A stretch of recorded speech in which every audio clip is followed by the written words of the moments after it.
이세돌의 은퇴 이유에 대해서 참 말들이 많았었는데요. 이 기사에서 밝혔던 은퇴 이유는 아무리 자기가 잘 둔다 하더라도 이기지 못할 것 같다라는 얘기를 했습니다. 실제로 이 바둑을 잘 아시는 분들도 여기 계시겠지만 뭐 바둑을 공부를 할 때 AI와 대국을 통해서 많이들 공부를 한다고 합니다. 근데 이세돌이 유일하게 그 알파고와 대전에서 한 5년 전 정도였죠. 알파고와의 대국에서 유일하게 한 번 이겼던 사람인데도 불구하고 자신이 없다는 겁니다. 그 정도로 어떻게 보면 사람이 생각하는 어떤 인지 능력보다 훨씬 더 빨리 발전을 하고 있는 걸로 이제 저희는 알 수 있습니다. 최근에 또 기사를 보니까 이제 네이버 플랫폼에서 만든 또 대국 프로그램하고 또 경기가 잡혀 있다고 하더라고요. 12월 달에. 그때도 아마 어떻게 될지는 잘 모르겠습니다. 과연 더 발전된 AI에게 사람이 이길 수 있을지는. 두 번째 이제 기사인데요. AI를 성공적으로 도입한 선두 기업의 10%만 살아남을 것이다 라는 제목이었습니다. 기사의 제목은. 왼쪽에 그래프를 보시면 저 위로 치솟아 있는 것이 실제로 AI를 도입을 했을 경우에 그 기업들은 저런 식으로 현금을 더 창출해낼 수 있을 것이다. 기업의 이제 이윤이겠죠. 나머지 기업들, 후발 기업이거나 도입하지 않은 기업들은 앞으로 30년, 2030년이 됐을 때는 정말 살아남기가 어려울 것이다 라는 내용들을 이제 시사를 하고 있습니다. 이제 모 교수가 이 기사에서 했던 코멘트를 그대로 빌려다 얘기를 하면 작년 정도의 기업들의 AI의 도입에 대해서 조사를 해봤더니 한 16% 정도만 실제로 도입을 하고 있고 그 제대로 활용하고 있는 경우는 그보다 훨씬 못 미치고 있다라고 얘기를 합니다. 이제 크게 보면 AI를 기업에서 이제 활용을 하기 위해서 필요한 것이 알고리즘, 그리고 이제 이미 기업들이 가지고 있는 데이터, 그리고 어떤 식으로 활용할지에 대한 어플리케이션, 이렇게 세 가지가 필요한데 우리나라는 어플리케이션 영역이 아니라 알고리즘과 데이터에만 치중을 하고 있다라는 게 이 기사에서 이제 이 교수님이 했었던 이제 코멘트입니다. 이런 기업에서 사실 도입을 해야 된다는 걸 저희 다 알고 있고, 근데 그럼에도 불구하고 이거를 실제로 도입하는데 굉장히 어려움이 있다고 얘기합니다. 일단 제가 크게 세 가지로 나누어서 얘기를 드릴 건데요. 첫 번째는 인력 자원입니다. 이 데이터 사이언티스트 혹은 데이터 엔지니어라고 하는 직업 자체의 역사가 생각보다 길지 않습니다. 뭐 국내에도 많은 그런 커리큘럼들이 있지만 국내에 나오고 있는 그런 박사님들의 수 자체도 굉장히 모자르고 있고요. 실제로 미국에서만도 아래에서 보시면 아시겠지만 현재 당장 부족한 인력이 19만 명 정도 모자랄 뿐만 아니라 앞으로 5년 뒤인 2024년이 되면은 그 수는 25만 명까지 늘어날 것이다. 그러니까 다시 얘기하면 시장에서 필요한 인력은 훨씬 많은데 그에 이제 미치지 못하고 있다는 얘기겠죠. 그런 인력이 부족한 게 이제 첫 번째 문제일 수 있고요.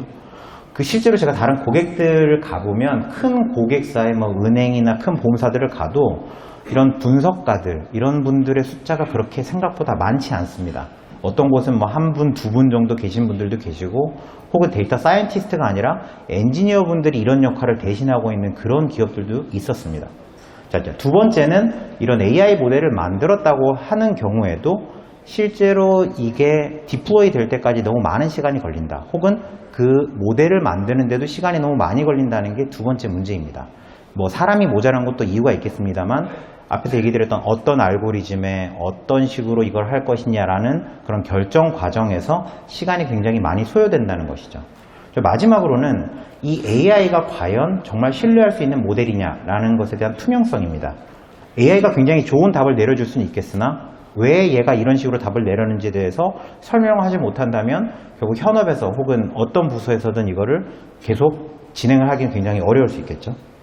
이런 세 가지 문제점이 이제 저희가 보고 있는 기업에서 AI를 도입하는 데 문제라고 생각을 하고 있습니다.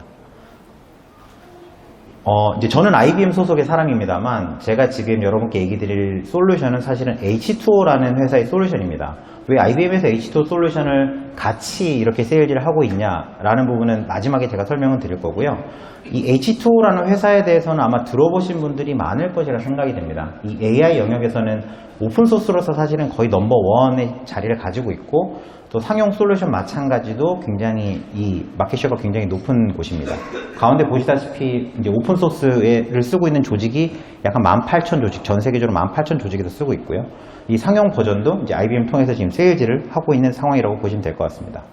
이 회사의 이제 좀 다른 점이라고 한다고 하면은 이 솔루션에 들어가는 알고리즘을 데이터 사이언티스트 중에서도 탑 오브 탑이라고 얘기하는 캑을 마스터들이 직접 디자인하고 만들고 있다는 점이 이제 이 회사의 좀 다른 점이라고 보시면 될 것 같습니다.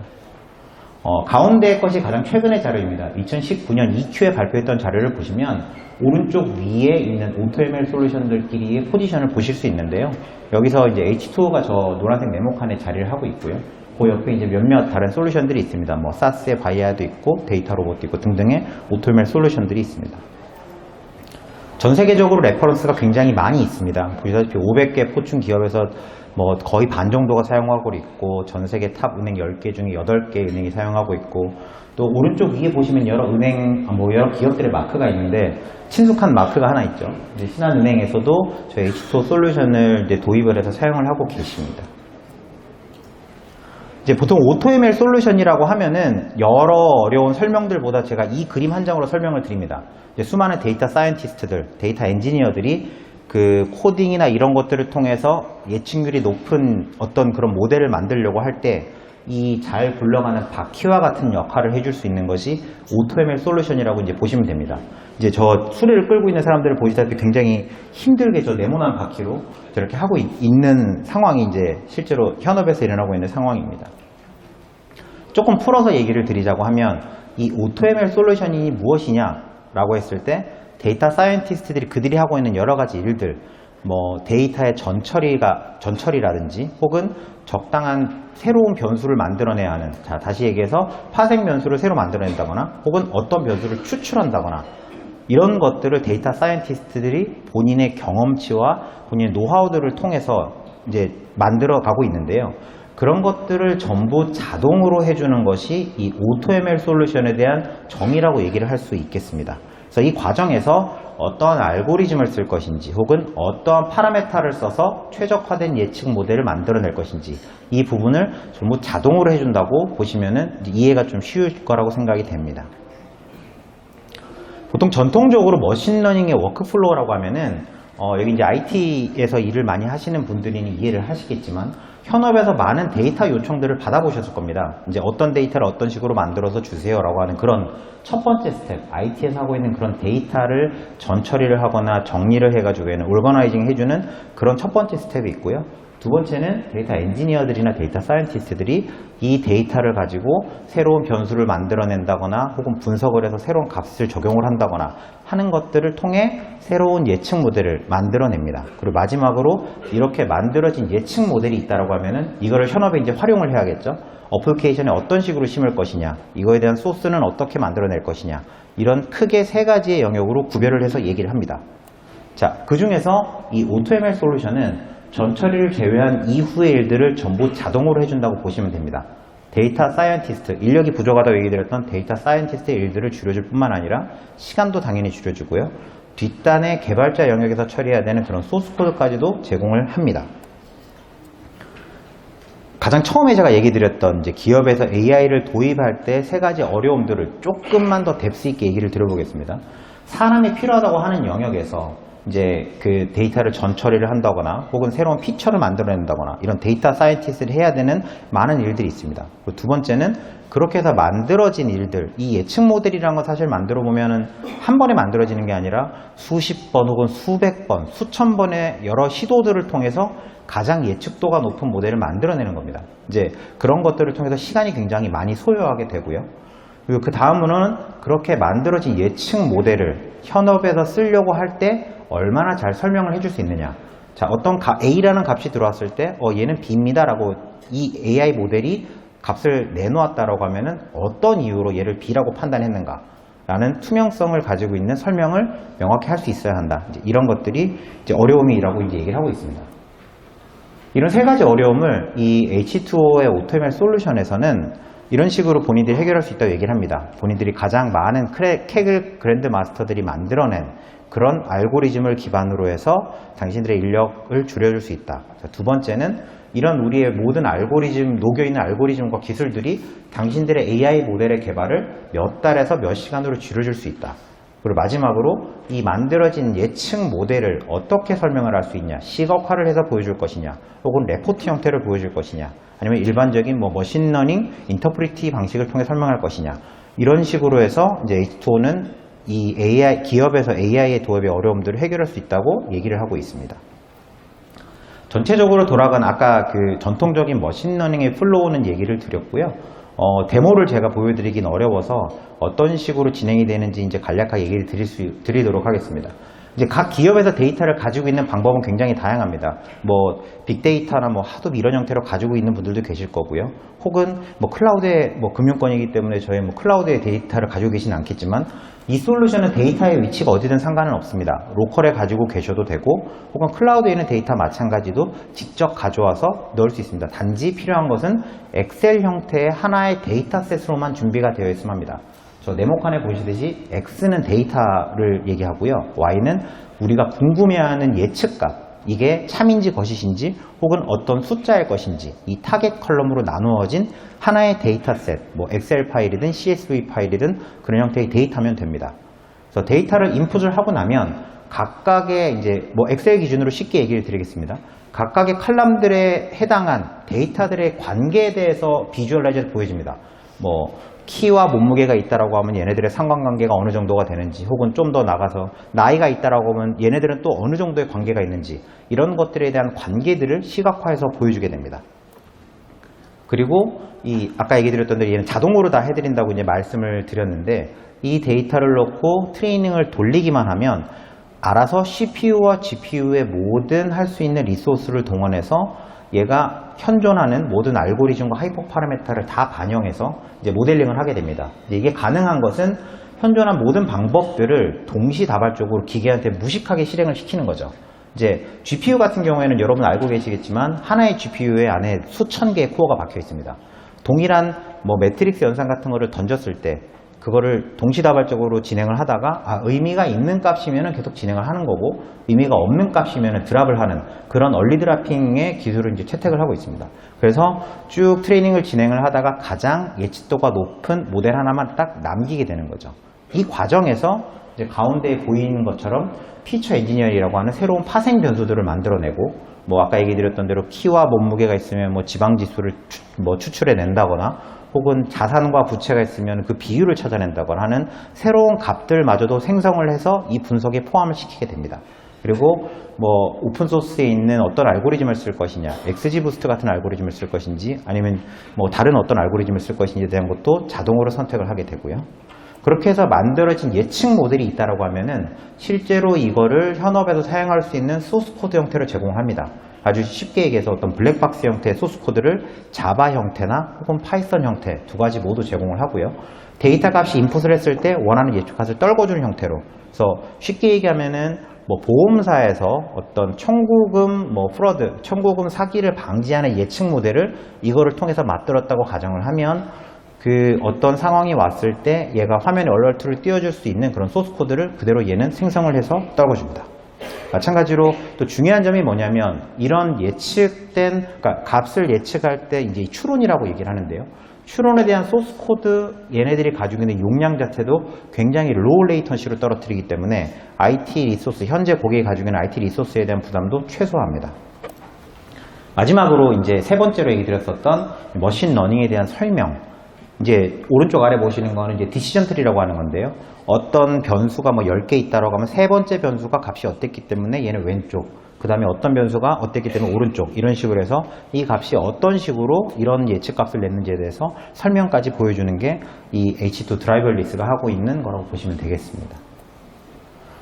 앞쪽에서 어느 정도 설명을 드렸는데요. 몇 가지 특장점을 좀 더 정리해서 얘기를 드리면 설명을 자동으로, 그러니까 설명을 얘는 해줄 수 있는 예측 모델을 만들어낸다. 그리고 자연어 분석까지도 어느 정도는 할 수 있다. 여러분 뭐 기업에서 여러 데이터들이 이제 뭐 한국어로 되어 있는 것들도 있는데 아주 무식하게도 얘는 언어적으로 접근을 하는 것이 아니라 그 아스키 코드 값을 모두 변환한 다음에 그 벡터를 그냥 분석으로 돌려버립니다. 그래서 언어에 대한 제약이 없이 그냥 그 안에서 패턴을 통해서 그 모델을 찾아내는 거고요.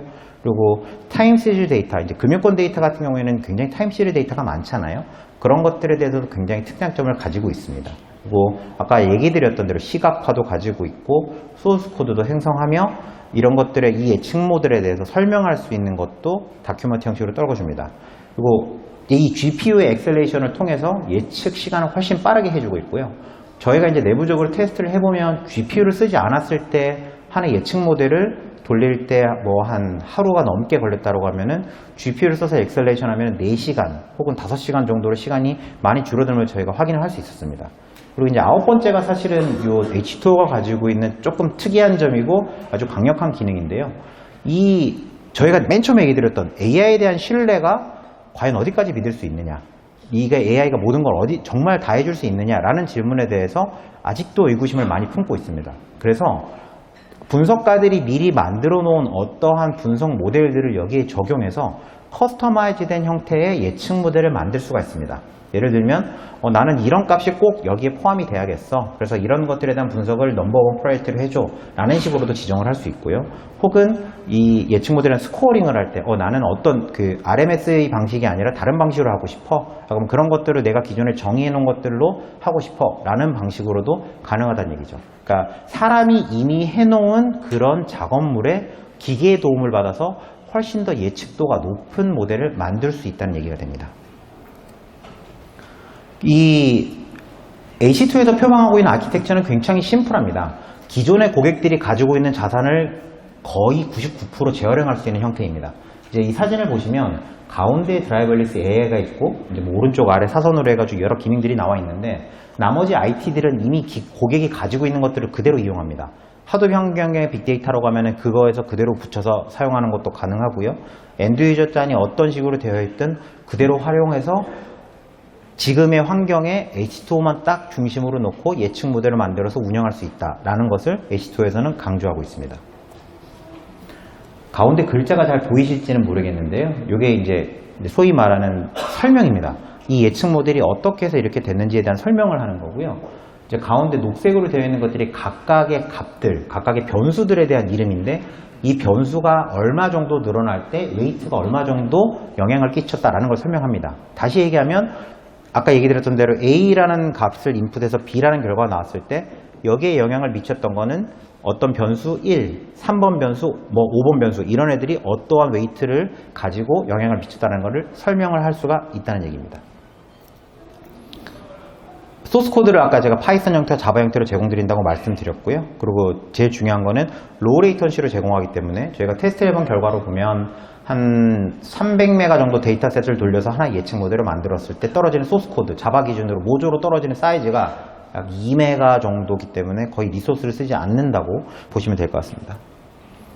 화면은 굉장히 단순합니다. 그냥 웹브라우저에서 서버에 그냥 IP를 치고 들어가거나 하는 형태로 해서 들어갈 수 있고요. 마찬가지로 기존에 이제 프라이빗 클라우드 환경이시면은 뭐 도커 형태로 띄워가지고 거기에 설치해서 작업하고 이런 형태도 얼마든지 가능합니다. 그냥 화면상에서 보여지는 것은 가운데에는 어느 정도 모델이 진행됐는지에 대한 그 진척도를 보실 수 있고 오른쪽 위에 있는 다이얼, 사실 다른 머신러닝 솔루션들 같은 경우에는 옵션이나 고려하거나 알아야 될 내용들이 굉장히 많습니다.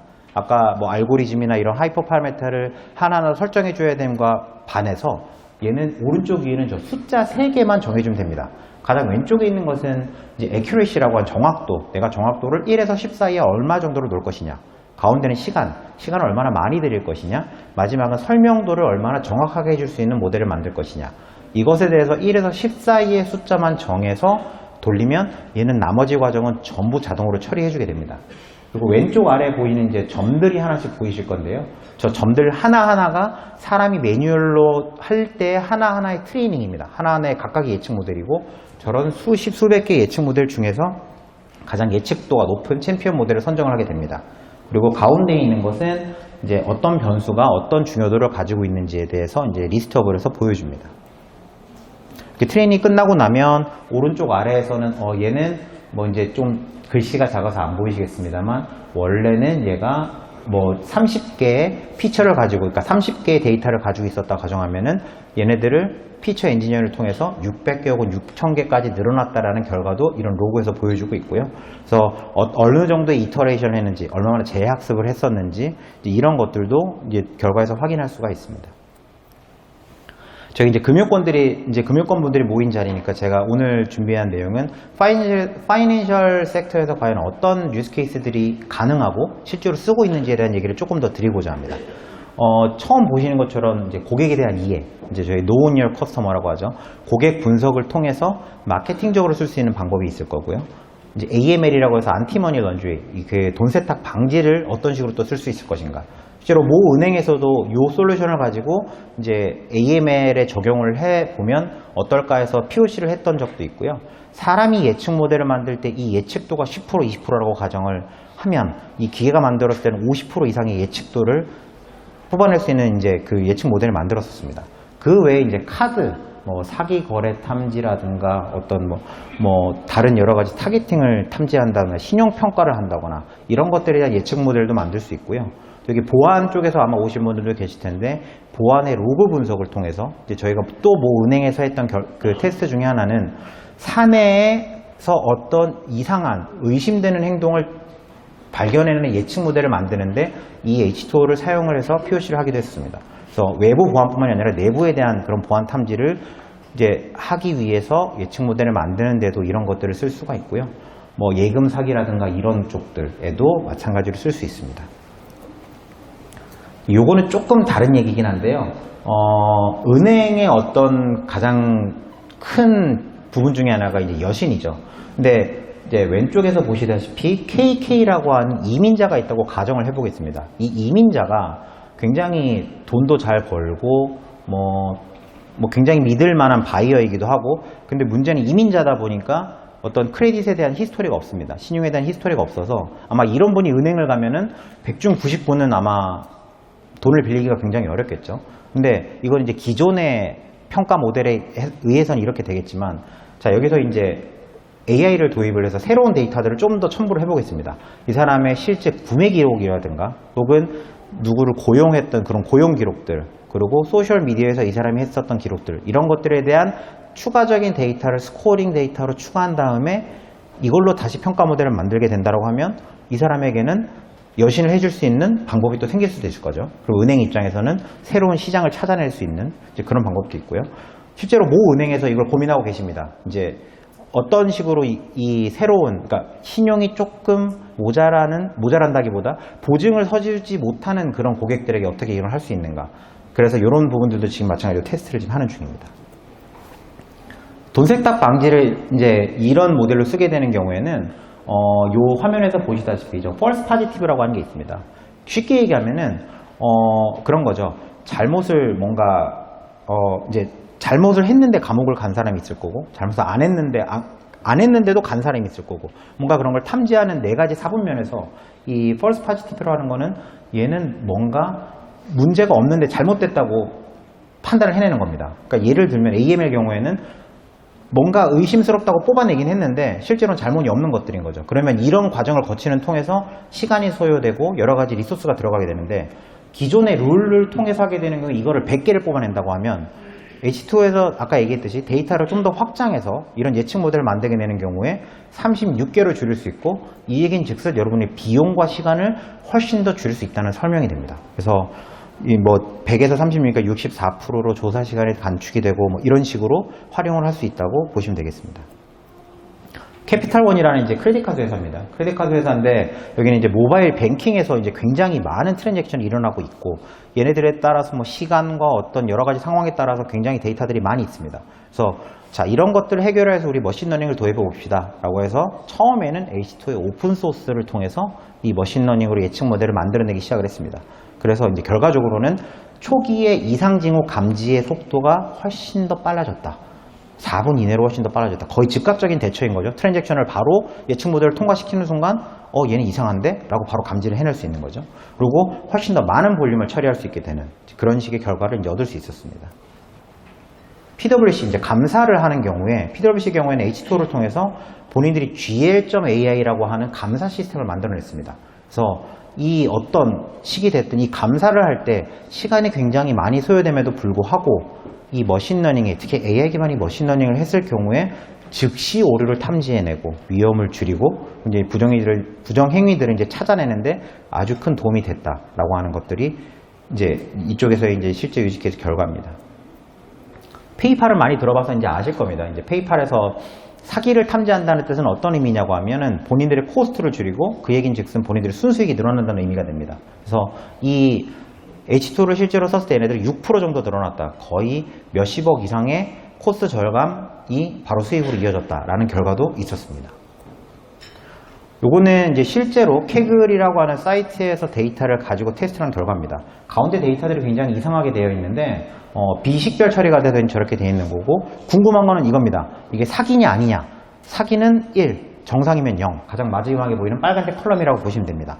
28만 건의 데이터를 가지고 테스트를 했고 실제로 이거의 사기 확률은 0.173%밖에 되지 않습니다. 그래서 돌리고 이제 만들어진 예측 모델을 가지고 3천 건의 데이터만 가지고 테스트를 했을 때 명확하게 4개를 사기라고 집어냅니다. 근데 재밌는 점은 871번 라인과 874번 라인처럼 98%와 99%의 확률로 사기라고 정의를 하는 반면에 588번과 921번처럼 36%, 49%의 확률로 얘는 사기라고 정의를 하고 있습니다. 조금 이상한데 얘는 사기인 것 같아.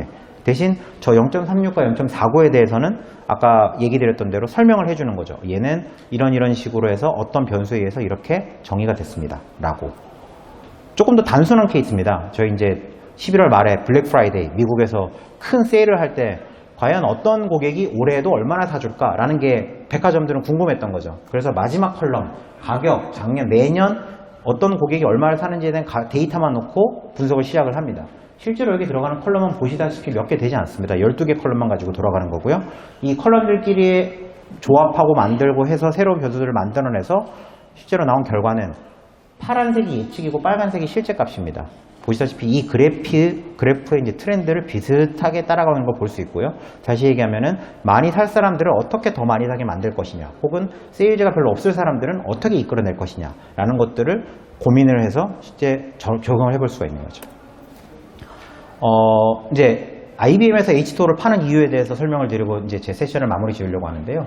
IBM에서도 마찬가지로 이제 GPU 서버들을 세일즈를 하고 있습니다. 그럼에도 불구하고 특히 H2와 IBM이 협약을 하고 있는 이유는 GPU의 엑셀레이션에서 가장 중요한 것은 GPU를 가장 바쁘게 돌리는 겁니다. GPU에 몇천 개 있는 코어를 가장 많이 쓰게 하는 것이 가장 중요한데요. 실제로 가운데 보시는 것과 같이 GPU의 유틸이 40%, 38% 이렇게 낮다라고 하는 건 V100의 가격이 한 장만 해도 굉장히 비싼데 이렇게 비싼 CPU가 반도 안 쓰고 있다라고 하는 거는 어떻게 보면 자원의 낭비죠. 근데 여기에 대해서 IBM은 어떤 점으로 착안을 했냐면은 GPU가 빨리 돌지 못하는 이유는 GPU에게 잡을 많이 넘겨주지 못해서라고 그 원인을 파악을 했습니다. 그래서 이제 여러분이 알고 계시는 CPU가 GPU 간에, 그러니까 GPU 간이 아닌 CPU와 GPU 간에 NVLin크를 별도로 뚫어서 그 대역폭을 150기가까지 올렸습니다. 기존에 이제 X86에서 그 CPU와 GPU 간의 대역폭은 32기가에 반해서 약 5배 정도의 대역폭으로 CPU와 GPU 간의 통신을 할 수 있게 했고요. 이제 오른쪽 아래에 저 빨간색 네모가 잘 안 보이시겠지만 133이라 써 있습니다. 이론상으로 150기가가 실제로 133까지 실제 속도를 낸다는 거죠. 그래서 이 NVLin크는 GPU를 가장 빠르게 움직이게 할 수 있는 기술이다 라고 얘기를 드릴 수 있고요. 이 의미인 즉슨 그 GPU를 통한 트레이닝, 이 예측 모델을 만드는데 가장 적합하고, 그리고 이제 실제로 이 예측 시간을 줄일 수 있다라고 한다는 거는 결국에는 여러분의 애큐레시를 높일 수 있고 더 많은 것들을 AI 영역으로 활용할 수 있다는 것을 의미합니다. 예, 제가 준비한 내용은 여기까지고요. 저희 나가시는 입구에 저희 IBM C 부스가 있으니까 관련돼서 궁금하거나 하는 내용이 있으시면은 오셔서 질문 주시면 될 것 같습니다. 감사합니다.